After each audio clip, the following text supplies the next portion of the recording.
José Mourinho qui prend pour la première fois de sa carrière un 3-0 en Ligue des Champions, tandis que Josep Ilicic réalise un poker de but dans un stade de Mestalla vide. On a vécu une soirée de Ligue des Champions de bonne qualité que je vous propose d'analyser tout de suite.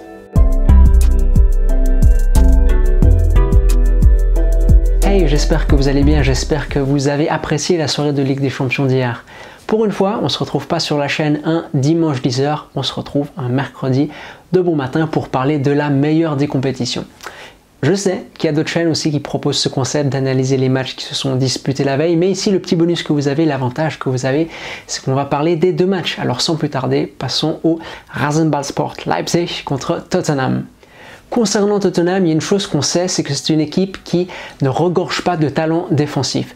Que ce soit Eric Dyer qui hier a commis en l'espace de 15 minutes 3 interventions vraiment douteuses qui ne rendent pas ses coéquipiers ni le spectateur très serein, que ce soit un joueur comme Davinson Sanchez, que ce soit un joueur comme Toby Alderweireld, c'est pas les meilleurs défenseurs du monde. Mais ça on le sait depuis la saison passée. C'est un problème néanmoins pour Mourinho qui a eu à gérer ce manque de talent-là depuis son arrivée et force est de constater qu'il n'a pas vraiment trouvé les solutions pour masquer les carences de ses défenseurs. À la différence d'un Pochettino par exemple qui avait un plan collectif très bien huilé dans lequel les défenseurs étaient plutôt à l'aise, Mourinho n'arrive pas à sublimer ses joueurs de derrière. Et ça on l'a vu très rapidement hier. Il y a une première chose, c'est qu'avec ballon, c'est pas des super relanceurs. Du coup, ça nécessite à d'autres joueurs de l'équipe de redescendre sur le terrain pour prendre en charge ses premières passes. Il y a eu quantité de fois où ces joueurs-là sont redescendus assez bas sur le terrain et ils se retrouvent à chaque fois dos au jeu. Et quand vous trouvez un joueur dos au jeu, il peut généralement que vous remisez le ballon, on retrouve les mêmes problèmes de d'habitude, on repart de zéro et on n'a pas avancé pour un sou. Dès les premières minutes, on a vu que cette équipe, elle aurait grandement besoin d'un Dele Alli, mais pas n'importe quel Dele Alli, d'un Dele Alli qui était partout sur le terrain. Il devait être là dans les premiers mètres pour gérer la relance, connecter les différentes lignes entre elles, gagner des mètres balle au pied avec le ballon et évidemment être là aux abords de la surface adverse où son génie créatif ou sa capacité à inventer des choses était absolument nécessaire. Ce qui s'est passé, et c'était prévisible, c'est que Dele Alli a disparu durant une bonne partie du match. Dele Alli, c'est un super joueur, mais pas durant 90 minutes. Il n'a pas cette faculté à être constant durant 90 minutes, c'est un joueur assez intermittent on va dire, et dès que Dele Alli a un peu disparu, Tottenham a eu de gros problèmes. Là où on peut avoir une petite déception, c'est que João Lo Celso, qui était en bonne forme ces derniers temps, n'est pas apparu dans le match et c'est lui qui aurait au moins pu gérer ce qui se passait au milieu de terrain, ça n'a pas été le cas. Et là, Tottenham a eu énormément de problèmes, des problèmes qui se sont multipliés plus le temps passait. Oui, Tottenham a des absents de marque, Kane et Son, c'est des joueurs qui généralement se concentre un peu plus dans les derniers mètres. Et Tottenham n'avait pas des problèmes seulement dans les derniers mètres, il avait des problèmes partout sur le terrain. On ne voyait pas une route claire pour attaquer, on ne voyait pas un plan imaginé par Mourinho où on se dirait ah ok là ils ont ciblé le point faible de l'adversaire ou là ils ont vraiment construit quelque chose pour attaquer sur cette partie du terrain avec tel et tel joueur. On ne voyait rien de tout ça. Et j'ai aucun doute sur le fait que Mourinho a préparé quelque chose pour ce match, mais si vous préparez quelque chose et sur le terrain on ne le voit pas, ça vous fait une belle jambe. Et Tottenham était un peu livré à lui-même avec ballon. Et ce qui s'est passé, c'est qu'il était aussi livré à lui-même sans ballon et les joueurs de Tottenham étaient livrés à eux-mêmes sans ballon et là par contre ça a fait très mal. Avec un joueur qui a eu beaucoup de difficultés, c'est Serge Aurier. Le duel Serge Aurier-Angelino, il a été remporté haut la main par le latéral espagnol. Il y a plusieurs fois où Serge Aurier a été complètement pris dans son dos, il y a plusieurs fois même où il a perdu des duels individuels, c'est même pas qu'il était en retard, c'est qu'il était là au duel mais il le perdait et Angelino ça a vraiment été un couteau qui chaque fois s'est enfoncé un peu plus dans le flanc des Spurs. Ce qui se passait aussi, c'est que Tottenham ne savait pas comment gérer Angelino. C'était pas seulement Aurier qui perdait ses duels ou qui n'était pas là à temps, c'est que toute l'équipe de Tottenham avait un problème avec ce joueur. En fait, il était très haut dans les derniers mètres de son équipe, dans la surface de Tottenham et on ne savait pas s'il fallait faire sortir un joueur sur lui, s'il fallait le laisser seul, mais si on faisait sortir un joueur sur lui qui était quand même la solution la plus logique parce qu'il était dangereux, le latéral gauche, et ben vous délaissiez un peu le centre et dans cette zone centrale délaissée, qui c'est qui s'incrustait? Marcel Sabitzer. Et c'est comme ça qu'il marque des buts en arrivant depuis le deuxième rideau. C'est une grande qualité qu'il a, ce joueur-là, et c'est pas pour rien que cette saison il a déjà 15 buts. C'est parce que c'est vraiment quelque chose qu'il aime, se projeter comme ça. Et Tottenham n'a jamais su gérer cette supériorité de Leipzig au centre, permis par le fait qu'Angelino monopolisait toujours l'attention d'un joueur adverse sur son côté gauche. Là où Tottenham n'avait pas de plan capable de masquer les carences de ses joueurs, capable de faire office de bouée de secours, Leipzig, lui, il en a un, et c'est le cas depuis le début de la saison, et c'est le cas avec toutes les équipes de Julian Nagelsmann. Ces joueurs, ils savent exactement ce qu'ils doivent faire.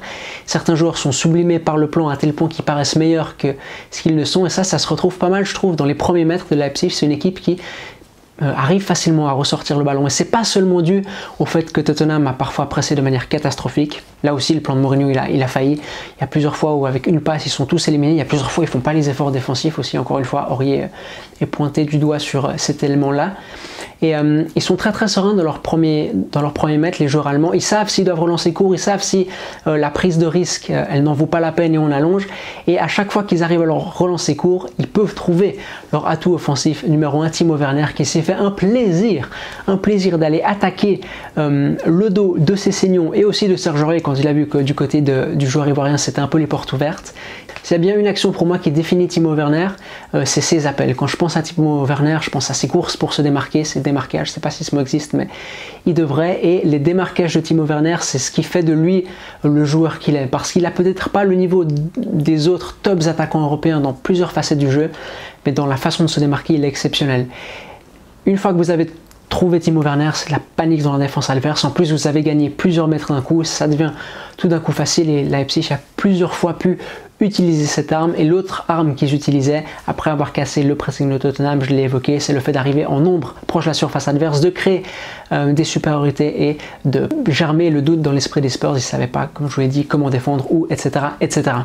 Ce qui est fort aussi pour Julian Nagelsmann, c'est qu'il arrive à renverser Tottenham sans encaisser aucun but, sans avoir été à peine inquiété sur les 180 minutes de la double confrontation, et il n'a même pas eu besoin d'utiliser Poulsen ni Orban, deux joueurs qui sont quand même pas n'importe qui dans cet effectif-là. Passons à présent au match de Valence contre l'Atalanta, dans un stade de Mestalla désespérément vide, à l'exception de la présence d'un supporter, je ne sais pas si vous l'aurez remarqué, il s'appelle Vicente Navarro, et en fait c'est une statue de ce supporter-là, pour la petite histoire. C'est un supporter aveugle qui assistait à tous les matchs de Valence. Il y a beaucoup de supporters comme ça en Espagne qui assistent aux matchs en étant aveugles, et on leur raconte les matchs vraiment, où on prend leur doigt et on le bouge sur un terrain virtuel pour qu'il se rende compte un peu de ce qui se passe sur le terrain. Bref, il était là dans le stade parce que c'est une statue de lui qui a été faite quand il est décédé pour lui rendre hommage. Le stade n'était donc pas vide parce qu'il y avait aussi des chants de supporters enregistrés qui étaient diffusés dans les haut-parleurs de Mestalla. C'est un peu folklorique, je suis pas sûr que ce soit la meilleure idée du monde, mais bref, c'était marrant. Ce qui a été peut-être un peu moins marrant pour les Valenciens, c'est les deux pénaltys commis par Mukhtar Diakabi, dont un sur Josep Ilicic qui lui a posé de grosses difficultés dans le match. Le joueur slovène, c'est un plaisir à voir jouer ces temps, il est dans une super forme, et il est, voilà, avec Papu Gomez, le joueur de l'Atalanta qui est un différentiel, on va dire.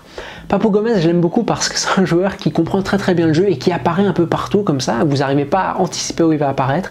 Et ça, pour le jeu collectif de l'Atalanta, c'est une bénédiction. Pour ce jeu qui consiste à parfois imprimer un rythme très élevé, à mouvoir le ballon très vite, à toujours, et ça c'est impressionnant, hein, toujours trouver des lignes de passe ouvertes, c'est une bénédiction ce joueur-là. Et Valence a eu beaucoup de peine à suivre le rythme, et c'est quelque chose que tous les adversaires de l'Atalanta doivent gérer, et ils ont beaucoup de peine à le faire.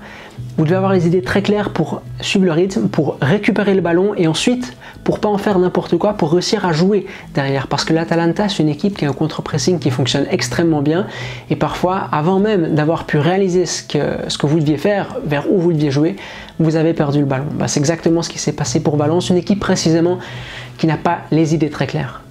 Le Valence de Marcelino, c'était une équipe qui se caractérisait par le fait d'attendre en bloc médian ou parfois d'attendre en bloc bas et de ressortir avec ses excellents relanceurs, Parejo en tête, de lancer ensuite ses attaquants dans l'espace qui combinaient bien, qui savaient toujours quoi faire. Le Valence de Celades, c'est une équipe qui va avoir davantage le cuir, se positionner un peu plus haut sur le terrain et elle joue sur un rythme un peu plus lent.